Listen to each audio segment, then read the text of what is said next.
this video, we are going to be looking at who is the one player that Arsenal could sign this January who is going to make a massive difference. I mean, a Premier League winning difference. Then what's up and welcome to the Gooner channel, a channel 100% dedicated to the Arsenal, who, as we all know, are by far the greatest team the world has ever seen. Although I have spent the last couple of days watching more football-related content than usual on YouTube because I'm putting together a 2024 awards for what I think are the best content creators. It's not too late to influence that, by the way. If for someone that you watch regularly and you'd like me to include in the award ceremony, if I haven't already, please let me know. But that video will be out on New Year's Day.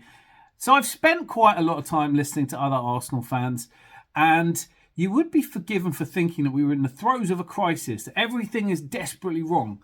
And I don't think that's necessarily fair. But I also can't pretend I don't know where they're coming from.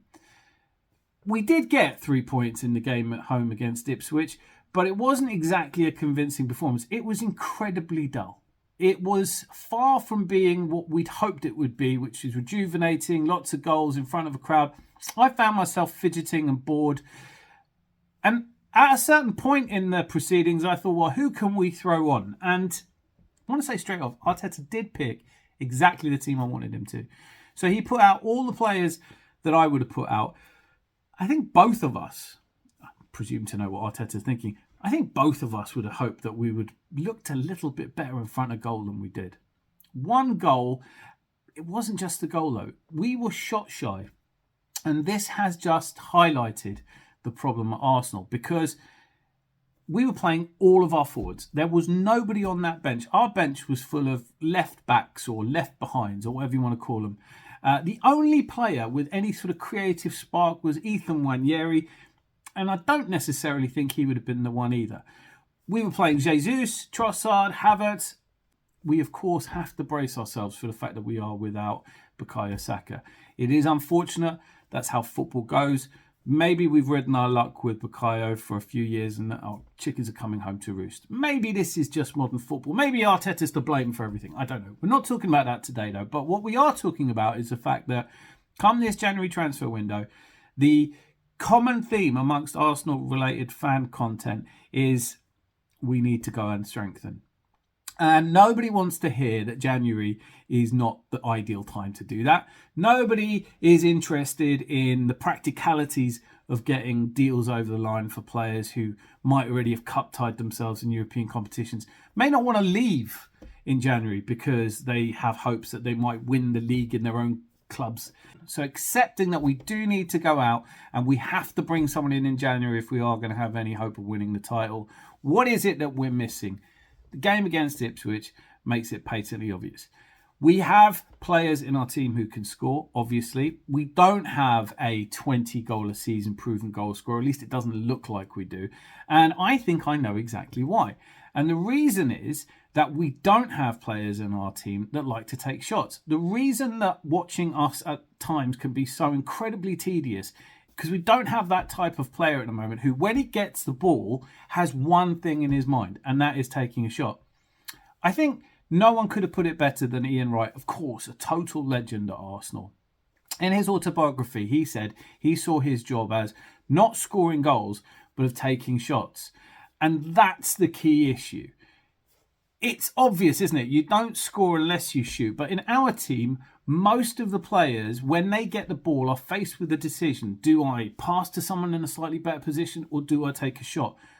We need somebody who doesn't think like that. We need a player who just takes a shot. And I have a shortlist, but at the top of the shortlist is a player that I can guarantee you, were Arsenal to sign this player in January, we would win the league. It doesn't get any better than that, does it? An absolute guarantee. If we sign this player in January, Arsenal will win the league. I can guarantee it. Whether we do or not is a different matter. Let's wait and see. But I'm going to go through it from the top 5 players that would do this job. And the key thing here is these are all strikers. Because, look, if we go out and sign a goalkeeper, as is being rumoured, in January, I think most of us will lose our shit. Do we need another player on that bench that's never getting on the pitch? All we've got on the bench at the moment is players that are never going to play, right? So whilst I accept that Neto probably isn't the one and hasn't been impressing in training, please, can we just look away from goalkeepers in January?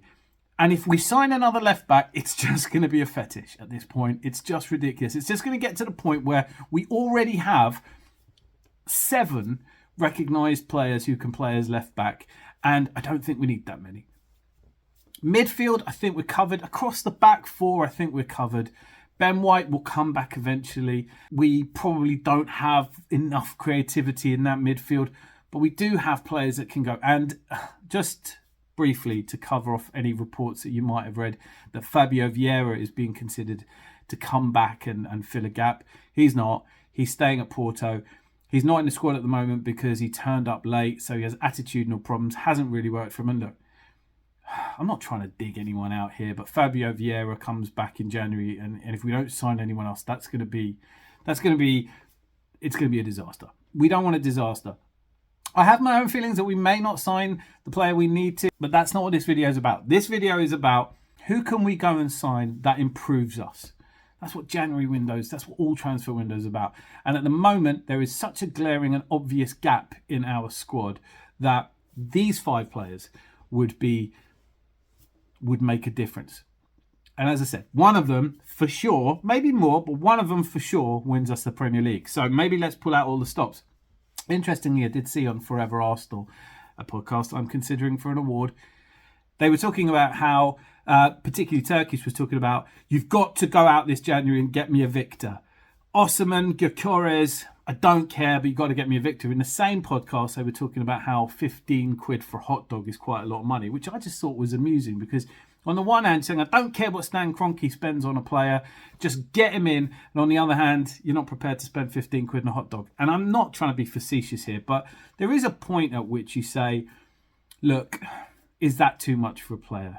If we spent 150 million on a player and he doesn't win us the league, what kind of problems does that cause in other players we might want to bring in? But it does feel like Arsenal have been too cautious. And in the summer transfer window, we only brought in Raheem Sterling, whilst letting Reece Nelson, Fabio Vieira, Emil Smith-Rowe and Eddie Nketiah go. So we don't have even that level of option on the bench at the moment. There's no one coming through from the youth team that's going to come up front. So we do need to go out and buy. I do think, though, that an intelligent football club would not spend recklessly. But this video is not necessarily about intelligent football clubs. So let's just look at whatever it costs. And for me, for a long time, one of my favourite players in this regard has been Alexander Isak. He's proved in the Premier League. He's currently on 11 goals this season against an XG of 9.53. So he's overperforming.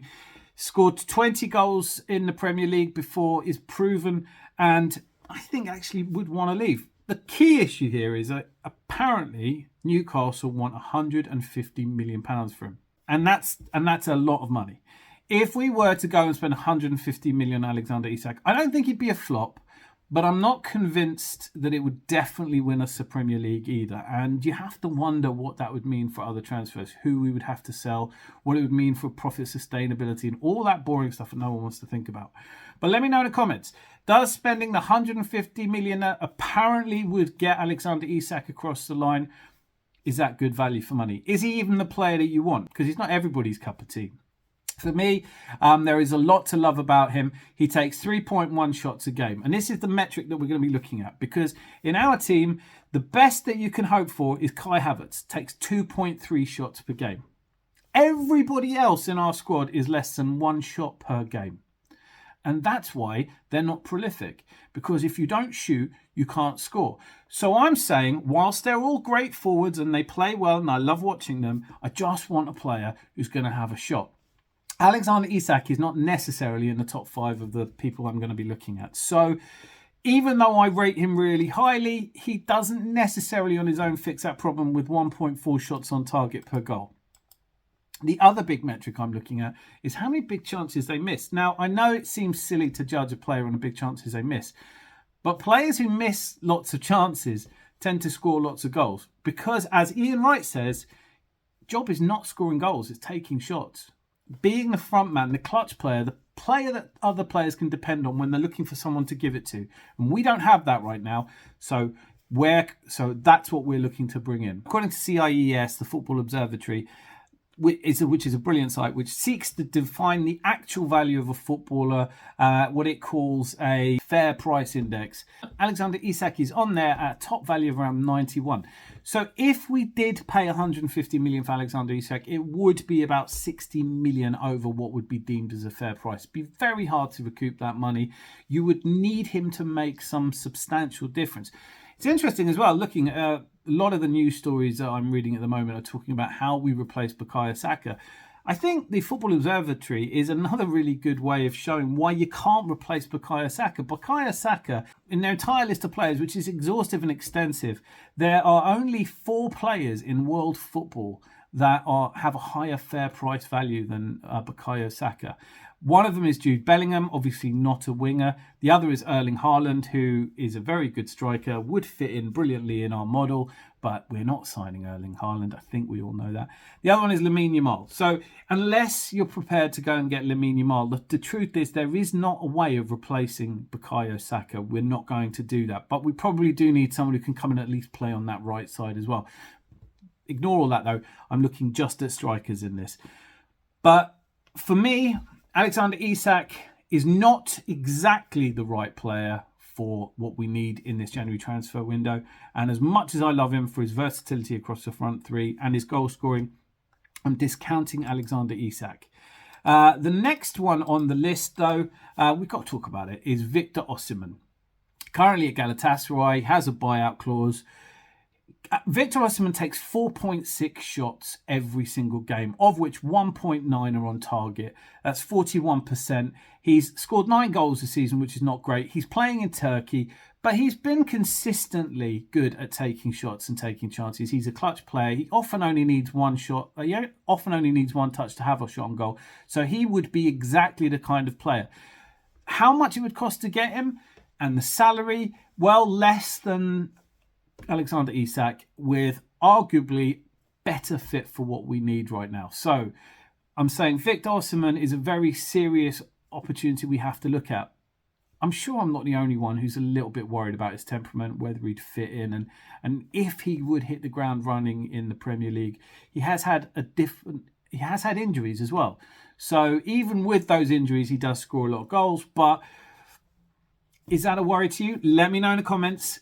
Are you a Victor Osimhen fan? As I said earlier, Turkish was like, get me a Victor, Osimhen or Gyokeres, I don't care. And maybe you're the same. I would say of the two, it has to be Victor Gyokeres. There is only one player, by the way, who outperforms Victor Gyokeres, and that's the player that we have to sign if we want to win the Premier League. And I'm getting to him, but I'm leaving the best till last. So Victor Gyokeres, looking at it, 4.7 shots every single game, 2.2 of which are on target. So 47% of all his shots are on target. He's scored 18 goals at the moment against an XG of 15.58. So he has, for the last 2 seasons, been overperforming. That means basically that in the same position that he's taking shots from and scoring goals, other players would not. Simple as that. Scoring a goal every 74 minutes and has missed 11 big chances, which shows you he's not prepared. Which shows you he's prepared to take those chances. He would be a great front man. He's powerful, good running, good age, and apparently has a €100 million release clause, which is 50% less than Newcastle might be asking for Alexander Isak. As much as I found him anonymous in the game we played him, and my concerns are that if Saliba and Gabriel can keep him quiet, perhaps other defenders in the Premier League will as well. Although, that's not a fair marker. So, Victor Gyokeres, would he want to leave Sporting Lisbon in January? Now, look, Ruben Amorim, who's very heavily linked with him when he moved, of course, having just managed him, when asked about Victor Gyokeres, Ruben Amorim said he wasn't going to talk about it because it would lead to too much speculation.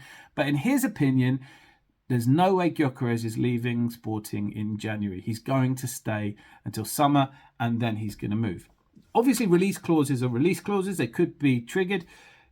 Are Arsenal going to put 100 million on the table for a player who's 26 and didn't quite make it Brighton or Coventry? Is he just doing well because it's Portugal? It's a really tough one. It would be a huge risk to take. Maybe now's the time to take that risk. I don't know. let me know in the comments what you think. I'm just not 100% convinced, and if maybe I'm just too mean about spending other people's money. Certainly, I'm not spending 15 quid on a hot dog either, by the way. But the one player, I can tell you're all dying to know who is the one player that is going to make the difference big enough to make any amount of money worth it and can talk to teams this January. Is out of contract in the summer. Age goes against him. He's 32. But I am talking about a player who takes 3.9 shots per game, which is more than twice what our current forwards do. Has scored 17 goals this season in the Premier League against an XG of 15.47. 54% of all the shots he takes are on target. 2.1 on target shots per game. Double what any of our players will do. You give this guy the ball, he will shoot. And can play in Saka's position. Have you guessed who it is yet? This player scores every 93 minutes and has missed 14 big chances. That's more than almost any other top striker in Europe except for Ollie Watkins. And Ollie Watkins is not scoring at anything like the rate of Mo Salah. Mo Salah, if we sign Mo Salah this January, we win the Premier League. It's as simple as that. Spend whatever it takes to go and get Mo Salah. I would be doing everything possible. Now, I know some of you are thinking, are you mad, Dan? Like, how on earth are you going to... I mean, how much money do you think it would take for Liverpool to say yes? I don't know, but 100 million would be tempting. And if you want this title as badly as we all do, and you're Stan Kroenke, come on, put the 100 million up front, mate. He's got another good couple of years in him. Yes, you're essentially burning 100 million pounds, or maybe 80 million would do it. We can't wait. We can't wait till summer. Mo Salah may well get injured this season, but I don't know if he will. He can't stay at the rate he is at the moment, can he? He's overperforming as expected. XG.